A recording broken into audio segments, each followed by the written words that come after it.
जय श्री कृष्णा। राधे राधे।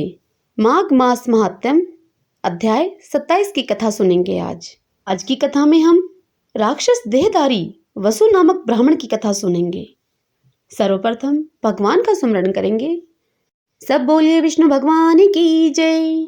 ओम नमो भगवते वासुदेवाय। ओम श्री कृष्णाय नमो नमः। इतनी कथा सुनाकर महर्षि वशिष्ठ जी बोले कि हे राजन, महात्मा देवदूती के मुख से अद्भुत वाक्य सुनकर चकित होते हुए पिशाच ने पूछा कि हे भगवान, जिस ब्राह्मण का आपने वर्णन किया है मैं उसकी कथा को सुनना चाहता हूं, इसलिए कृपा करके उस कथा को मुझे सुनाइए। हे राजन, देवदूती ने इस तरह कहना आरंभ किया। हे पिशाच, देहधारी राजन, केरल देश में एक वसु नामक ब्राह्मण रहा करता था। यद्यपि वह वेद पाठी ब्राह्मण था, परंतु वह न तो दान देता था और न ही तप यज्ञ होम आदि करता था, और न ही ईश्वर का वह भजन करता था, और न वह श्रद्धा अनुसार माता पिता व गुरुजनों की सेवा ही करता था, बल्कि जहां तक हो सकता था वह उनकी आत्मा को सदा कष्ट ही पहुंचाया करता था। इसके बाद उसके कुटुंबियों ने उसका सब धन छीनकर उसे घर से बाहर निकाल दिया। इस तरह न केवल वह निर्धन हो गया अब, बल्कि निर्जन और दुखी होकर भूख प्यास से पीड़ित होता हुआ एक देश से दूसरे देश में जाकर भिक्षा मांगकर अपनी जीविका चलाने लगा। हे पिशाच, इसके बाद एक दिन व्याधि से पीड़ित होकर विंध्याचल पर्वत पर वह चला गया और उचित उपचार न होने के कारण वहां जाकर वह मृत्यु को प्राप्त हो गया। एक तो उस ब्राह्मण ने स्वयं ही कोई शुभ कर्म नहीं किया था कभी, और दूसरे और्घ्य दैहिक संस्कार भी कुछ नहीं हुआ उसका, इसलिए वह पर्वत पर निर्जन वन में प्रेत बन गया। अब के बाद वह नाना प्रकार के संतापों से युक्त होकर भूख प्यास से दुखी होता हुआ वहीं पर निवास करने लगा। वह शीत और धूप की पीड़ा से ही सदा व्यथित रहता था।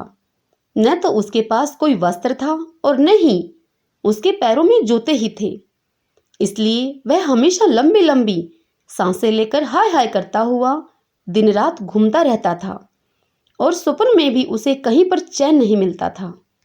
इतनी कथा सुनाकर महर्षि वशिष्ठ जी कहने लगे कि हे राजन, जो व्यक्ति न तो कभी दान करते हैं, न कभी अग्नि में हवन ही करते हैं, न कभी विष्णु भगवान की पूजा करते हैं, न उत्तम तीर्थों की यात्रा करते हैं, न दीन दुखियों को स्वर्ण, अन्न, वस्त्र, तांबूल, भूमि और जल आदि का श्रद्धा अनुसार दान ही करते हैं, न बालक, वृद्ध, रोगी, योगी और स्त्रियों के ऊपर दया करते हैं, न माता पिता और गुरुजनों की सेवा करते हैं।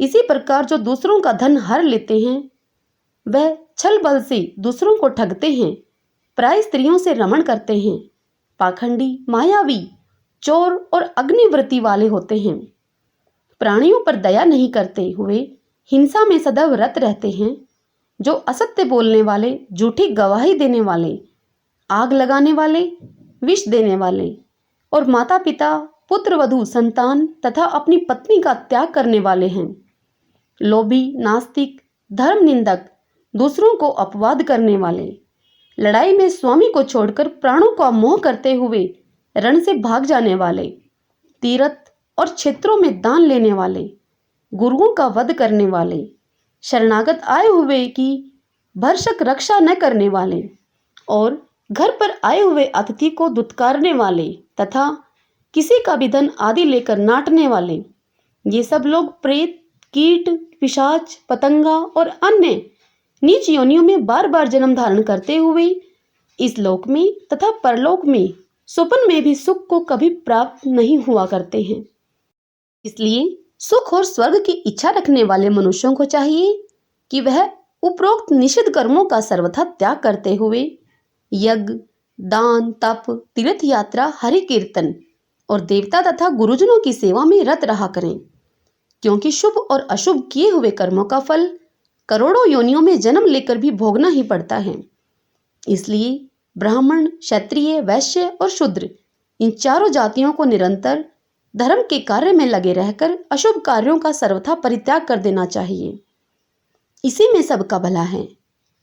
महर्षि वशिष्ठ राजा दिलीप से कहने लगे कि हे राजन, अब मैं आपके सामने उस प्रेत आत्मा की कथा कहता हूं, सो तुम सावधान होकर सुनो। एक दिन की बात है कि एक धर्मात्मा प्रयागराज में स्नान करके त्रिवेणी के जल की 2 बोतलें भरे हुए विष्णु भगवान का गुणगान करता हुआ अपने निवास स्थान की ओर जा रहा था कि उस भूत ने उसे दूर से आता हुआ देखकर उसके मार्ग को रोककर वह खड़ा हो गया। इसके बाद उसने विनय पूर्वक संबोधित करते हुए कहा कि हे ब्राह्मण, तो डरना मत, मैं केवल आपसे जलपान करना चाहता हूं। यदि आपने मुझे जल न पिलाया तो प्यास से पीड़ित होने के कारण मेरी जान अवश्य चली जाएगी। इतनी कथा सुनाकर महर्षि देवदूती जी बोले कि हे पिशाच, प्रेत के यह वचन सुनकर कौतुक पूर्वक महात्मा ने कहा कि हे भाई, दुख से दुखी, दुर्बल, मलिन और नंग धड़ंग तू कौन है? तेरे शरीर में केवल जान ही बाकी रह गई है और तेरे इस भयंकर रूप को देखकर भय की वृद्धि होती है। तेरा शरीर धुएं के समान श्याम क्यों है? तेरे इस भयंकर रूप को देखकर मानव जाति भयभीत हो जाती है और तेरे चरण जमीन पर क्यों नहीं टिक रहे हैं? मैं सबसे पहले इस बात को जानने का इच्छुक हूं। ये पिशाच, धर्मात्मा पथिक के यह वचन सुनकर वह प्रेत कहने लगा कि जिस तरह मेरी दुर्गति हुई है उसका हाल मैं आपके सामने बयान करता हूं। आप सुनिए। पिछले जन्म में मैं वेद शास्त्रों का ज्ञाता ब्राह्मण होते हुए भी कोई शुभ कर्म नहीं करता, और तो और अपने माता पिता की टहल तो अलग रही, कभी उनसे मीठे वचन भी नहीं बोलता था, न कभी घर में आए हुए अतिथि का स्वागत ही करता था, न कभी भगवान का भजन किया करता। उसी के कारण आज मेरी यह दशा है। हे पुण्यकर्मा, इस प्रकार कर्म न करने से जैसी मेरी इस जन्म में दुर्गति हो रही है उसे तुम देख रहे हो, इसलिए मेरा ज्ञान नष्ट हो चुका है। इस वन में हर प्रकार की कंदमूल और स्वच्छ जलाशय होते हुए भी मैं सदैव भूख और प्यास से पीड़ित रहता हूँ। न तो किसी फल को तोड़कर मैं खा सकता हूँ और न किसी जलाशय से पानी ही पी सकता हूँ। इस योनि में होने के कारण केवल पवन का आहार करके ही मैं जीवित हूँ। हे द्विजवर, बल, बुद्धि, पौरुष, पराक्रम मनुष्य से नहीं मिल सकते। इसी तरह हानि, लाभ, जीवन, मरण, रोग, भोग और वियोग, यह सबका प्रारब्ध ही कारण है। अतः कुरूप, नीच कुल में उत्पन्न मूर्ख, कुटिल योग्य पुरुषों की निंदा करने वाला, कायर, निर्बल, नीति धर्म को न जानने वाला, नपुंसक, अंगहीन और कुमार्गी भी भाग्यवशात राजा हो जाता है, क्योंकि पहले जन्म में उनका गौदान, भूमिदान, स्वर्ण दान, इन वस्तुओं का दान किया हुआ होता है। इसमें तनिक भी संदेह नहीं है। हे द्विजवर, जिसने तप, यज्ञ, दान, कन्यादान के सहित नाना प्रकार की वस्तुओं का दान किया है, वह चाहे वन में रहें अथवा पर्वत पर या नगरों में ही क्यों ना बसे हों, उन्हें सब जगह आनंद ही मिलता है। इसी प्रकार जिन पापात्माओं ने पहले जन्म में सिर्फ पाप ही पाप कमाए हैं, वह चाहे जहां भी रहें, स्वप्न में भी उन्हें सुख नहीं मिलता है। अतः मैं अपने पिछले जन्म के कर्म अनुसार भूख, प्यास और सर्दी गर्मी से पीड़ित होता हुआ दिन रात कष्टमय जीवन व्यतीत करता हूँ।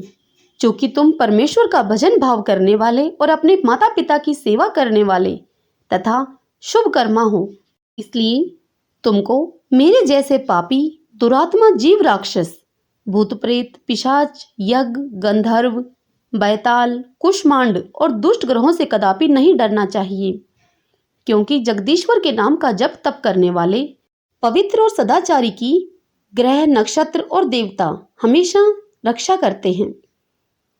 जबालनी नदी के तट पर विचरने वाले पुण्य आत्मा सारसों की वाणी से सुने हुए वचनों का जिस समय मैं चिंतन करता हूँ, उस समय अति दुखित होते हुए भी मैं अपने आप को सुखी सा अनुभव करने लग जाता हूँ। हरि ओम तत्सत। इसी के साथ माघ मास महात्म्य का यह 27वां अध्याय यही संपूर्ण होता है। इससे आगे की कथा हम अगले अध्याय में सुनेंगे। सब बोलिए विष्णु भगवान की जय।